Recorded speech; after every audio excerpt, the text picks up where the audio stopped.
we all have these very narrow expectations and understandings of what sex can be, what a relationship can be, what a partnership can be. And we spend a lot of energy trying to like fit into these really narrow corridors. And it's sort of like, it'd be like trying to drive a Hummer down like one of those quaint European streets, like the cobblestone roads. It's like, okay, there's this big, powerful engine that's capable of so many things, and you were trying to ram it down this tiny little historical, confining box of a road.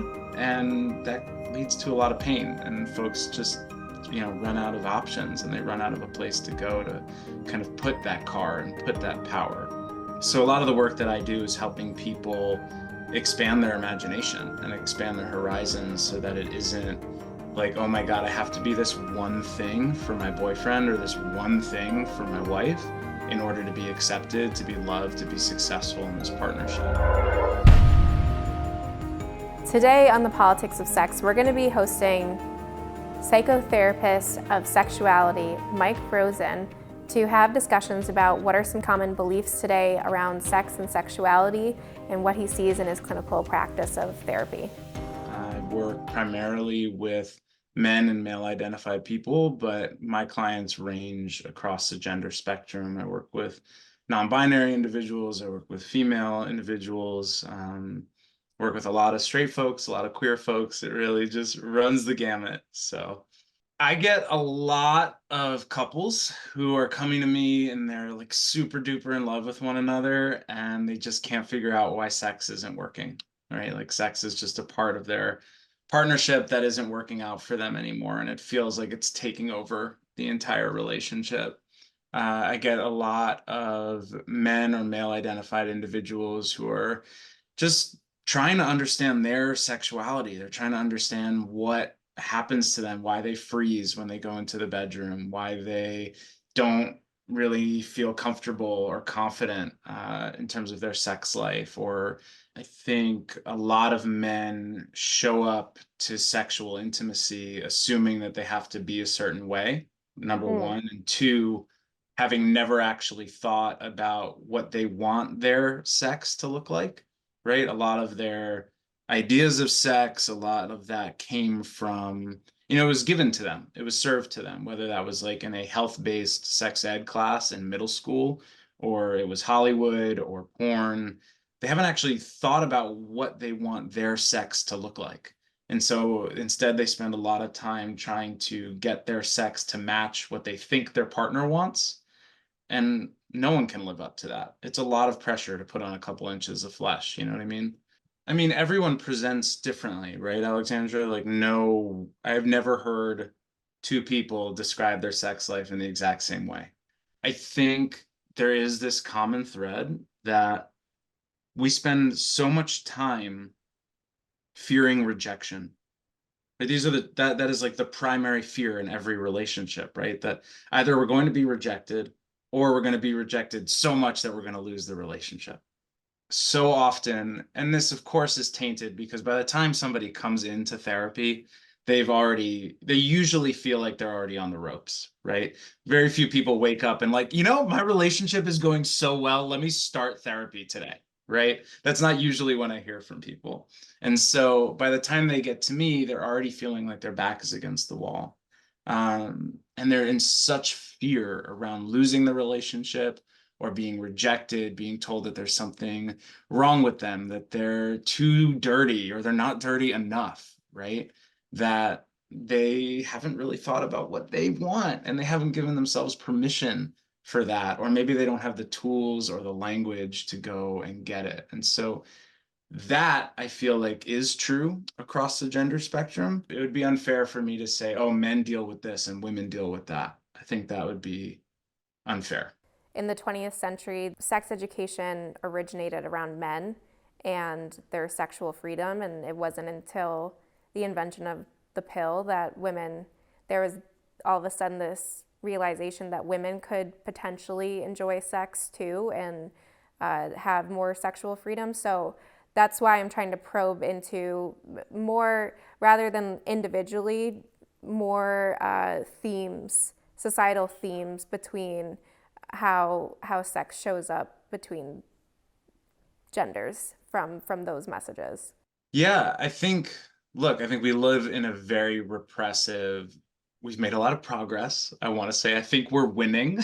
I really do. Okay. I really do think we're winning. I think that the tide is turning. If you look back 100 years versus now, it's just feels really slow, right? The progress feels really slow, but repression is violence for everyone. Right? I don't think anyone wins in that scenario. I don't think anyone wins when we say boys should be this way and girls should be this way. And yes, you're absolutely right. Like sex education has largely been for the benefit of men forever, right? And I think that is a violence that has harmed everyone. Is there any sort of generalization of experiences or characteristics or a pipeline that can lead someone down the path to gender-based violence that you've observed clinically? So like red flags, I guess. Yeah, I think it's a really good question. As you may have picked up on, I think I would steer us away from ever generalizing when it comes to matters of individual psychology or social psychology, right? That's how we end up with stereotypes. It's how we end up with boxes. And I Mm-hmm. think that boxes is what's created so much of the violence and the pressure that we see in the world. That said, like, gosh, Alexandra, we live in such a violent moment right now, and like a lot of people are hurting. And one thing I can say that is true about anger, which is really kind of where a lot of this violence comes from, is anger is never a primary emotion, right? Anger is something our brain creates in order to protect us from fear and from sadness.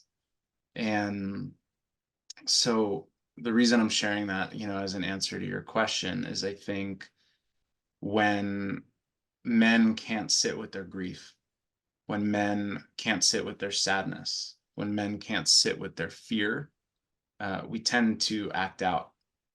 We tend to get angry. We tend to become violent. Right. So yeah, I wouldn't generalize that, oh, this is a red flag. This person is going to date, you shouldn't date a person like this because they're going to be violent. Right. We've seen, you can go on Instagram and get 1,000 posts like that. I'm sure they're all very, very helpful.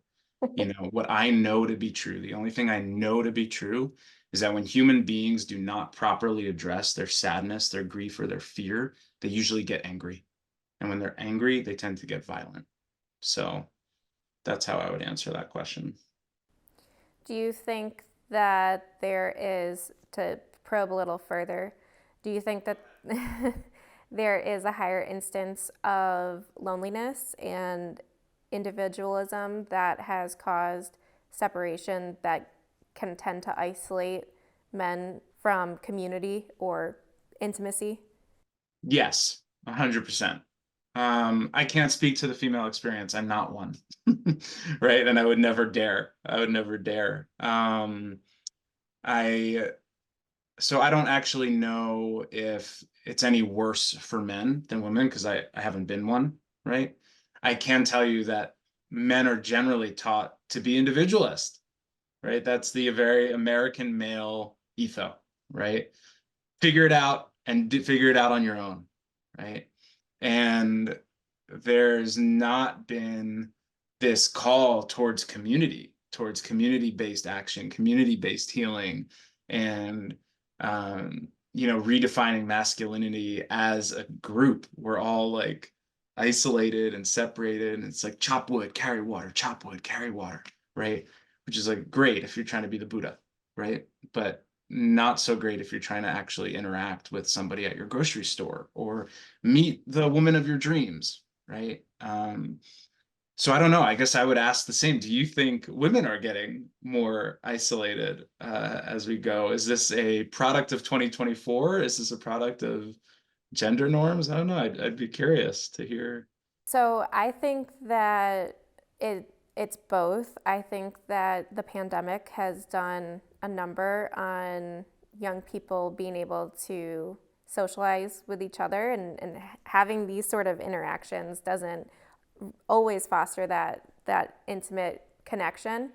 I think that when we, when girls are taught to connect, we are much more comfortable looking each other in the eye, talking about our feelings, talking about our perspective and opinions.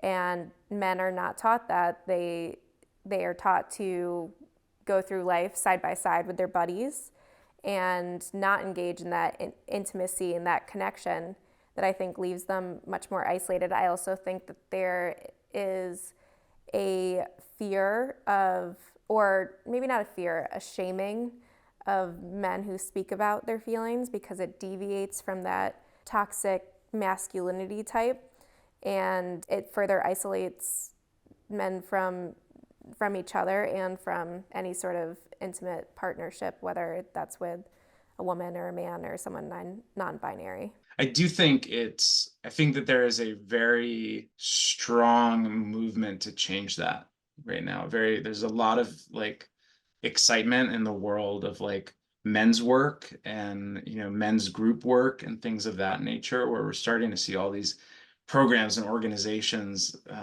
that are like leading retreats and taking people into the wilderness. And when I take a client on a hike and we walk for an hour and a half and we sweat and we're out of breath and he can move his body and talk to the mountains instead of talking to me, we get like 6 months of therapy done in an hour and a half, right? And so I do think there's this very exciting movement that's happening of like, okay, maybe this whole one-on-one sitting in a dark room with the couch behind you like isn't quite enough for the problem that we have to fix and the problem that we have to address. And so there's a lot of fresh new ideas out there and like a lot of new leaders who are trying to actually address this issue. And most of it is by bringing men together. We just do really well in teams, right? And I don't know if that's something specific to the male experience, specific to like masculinity, but something really powerful happens when a group of 5 guys sits together and like all addresses the same issue.